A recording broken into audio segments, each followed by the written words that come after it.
Hello সবাইকে, good morning. কেমন আছো সবাই? আশা করছি সবাই খুব ভালো আছো। ভগবানের আশীর্বাদে আমরাও ভালো আছি। আমার নতুন আরও একটি ভিডিওতে তোমাদের সকলকে অনেক স্বাগত রইল। এখন বাজে সকাল 10টা আর এখন থেকে আমি আমার ভিডিওটি শুরু করছি। তো এখন যাচ্ছি বাবার বাড়িতে। আর কালকে আমরা মালদা থেকে বাড়ি ফিরেছি, কিন্তু আর ভিডিও করিনি কাল থেকে। তো আজকে বাবার বাড়িতে যাচ্ছি, দুপুরবেলায় খাওয়া দাওয়ার নেমন্তন্ন আছে, কিন্তু সকাল সকাল যাচ্ছি 10টার দিকেই। বৌদি যেহেতু একা রান্নাবান্না সামলাতে পারবে না, ছোট বাচ্চা আছে, তো সেই জন্যে আমাকে সকাল সকাল ডেকেছে। তো এখন 10টার দিকে আসছি। আর দেখো রাস্তার মধ্যে আজকেও বসন্ত উৎসব বেরিয়েছে। বসন্ত উৎসব আমাদের এখানে হোলি 2-3 দিন আগে থেকেই শুরু হয়ে যায়। তো ওই জন্য দেখো বসন্ত উৎসব বেরিয়েছে। তো আমরা আবার রাস্তার ধারে একটু দাঁড়িয়ে দেখছিলাম, যেহেতু রাস্তাতে ভিড় লেগে গেছে।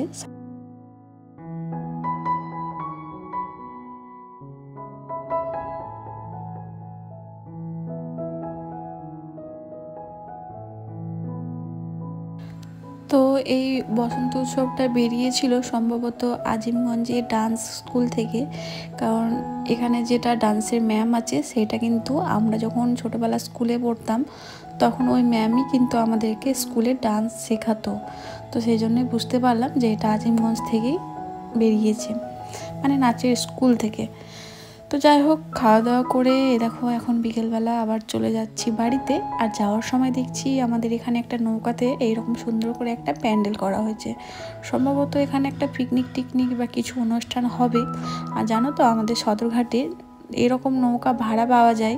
তুমি চাইলে ওই নৌকার মধ্যে বার্থডে করতে পারো বা অ্যানিভার্সারি সেলিব্রেশন করতে পারো, বা যে কোনো ছোটোখাটো মানে 50-80 জন মতো লোকের কিছু অনুষ্ঠান করলে করা যায় নৌকাতে।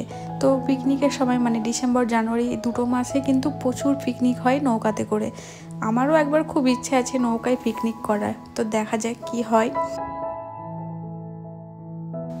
তো বাড়িতে আসার পরে হাত পা ধুয়ে সন্ধ্যাবাতি দিয়ে নিয়েছি। তারপরে এই দেখো দুজনের জন্য 2 কাপ চা বানিয়ে নিয়েছি। এখন চাটা খাবো, খাওয়ার পর আজকে আবার একটু বেরোবো। তো কোথায় যাচ্ছি চলো ভিডিওটি পুরো দেখো, তাহলে বুঝতে পারবে। তো রাস্তায় যেতে যেতে দেখছি আমাদের এখানে বজরংবলীর পুজো হয়েছে। তো যাওয়ার সময় দেখছি খুব সুন্দর করে জায়গাটি সাজিয়েছে, আর ছোট্ট একটা অনুষ্ঠানও হচ্ছে, মানে বাচ্চাদের নাচ হচ্ছে।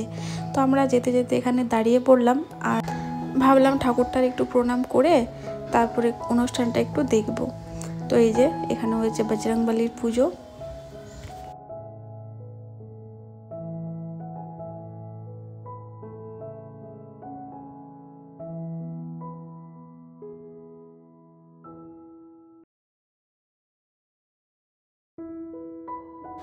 তো তারপরে ওখান থেকে চলে গেছিলাম আমাদের কাজে, কাজ টাজ মিটিয়ে বাড়িতে চলে এসেছিলাম। তারপরে আর ভিডিওটা কন্টিনিউ করতে পারিনি।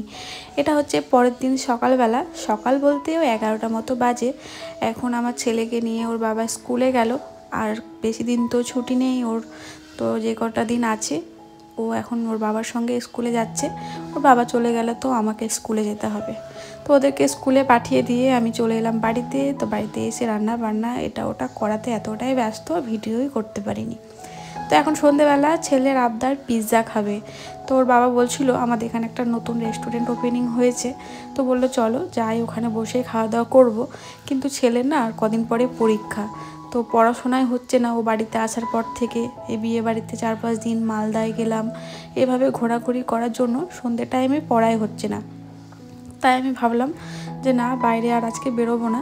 তো তুমি যাও পিৎজাটা নিয়ে এসো, বাড়িতে এসে খাওয়া দাওয়া করে নেবে, মানে খেয়ে নেবে আর কি। তো ওর বাবা এখন গেছে পিৎজা আনতে। তো দেখছি যে ওখানে বসেও একটু ভিডিও করেছে, পিৎজাটা এখনও বানাচ্ছে আর ও বসে বসে ভিডিও করছে। তো এই যে বাড়িতে চলে এসেছে, আর আমি তো ছেলেকে পড়াচ্ছিলাম ঘরে। আর ওর বাবার বাড়িতে ঢোকা মাত্রই ছেলে ঘর থেকে দৌড়ে চলে এসেছে বাইরে। মানে পিৎজা বার্গার এসব খেতে যে এত ভালোবাসে ওরা, কি বলবো। আর সত্যি কথা বলতে গেলে আমার ওই পিৎজা বার্গার খেতে খুব একটা ভালো লাগে না। তো সেদিন মালদাতে এই মিক্সড ফ্রুট মকটেলটা খেয়েছিলাম, তো বেশ ভালো লেগেছিল। তো আজকে দেখছি ওর বাবাও নিয়ে এসেছে বাড়িতে। তো চলো দেখি, একটু খেয়ে দেখি কেমন লাগে পিৎজাটা।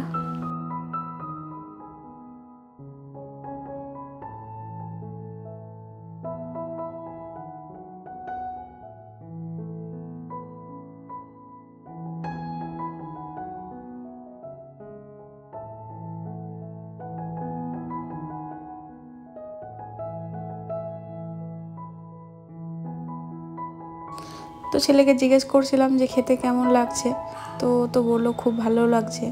আর এটা ভালো করে জানি পিৎজা বা বার্গার বা বিরিয়ানি এসব খাবারের ক্ষেত্রে কোনো দিনই বলবে না যে খেতে ভালো লাগছে না। তো যাই হোক, ওর বাবা একটু খেলো, আমিও একটু খেলাম, আর বাকিটা ছেলে খেলো। তো তিনজনের স্ন্যাক্সের খাওয়া হয়ে গেল পিৎজা। আর তার সঙ্গে কিন্তু আরও একটা জিনিস এনেছে, সেটা এখন পর্যন্ত বের করেনি। এখন পিৎজাটাই খাচ্ছি তিনজনে, তারপরে ওটা বের করব।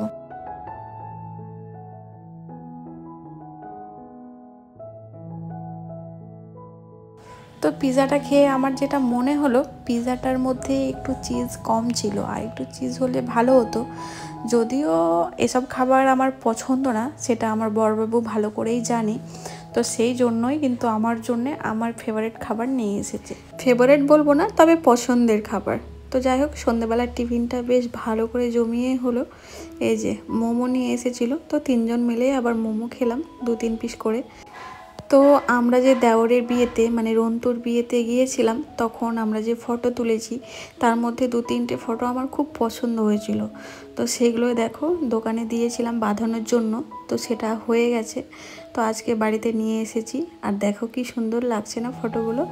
3 সাইজের দিয়েছি, একটা বড়, একটা মেজো, একটা ছোট। তো দেখা যাক, এগুলো এখন দেওয়ালে টাঙানোর ব্যবস্থা করতে হবে। তো ছবিগুলো তোমাদের কেমন লাগছে একটু জানিও, আমার তো খুব পছন্দ হয়েছে।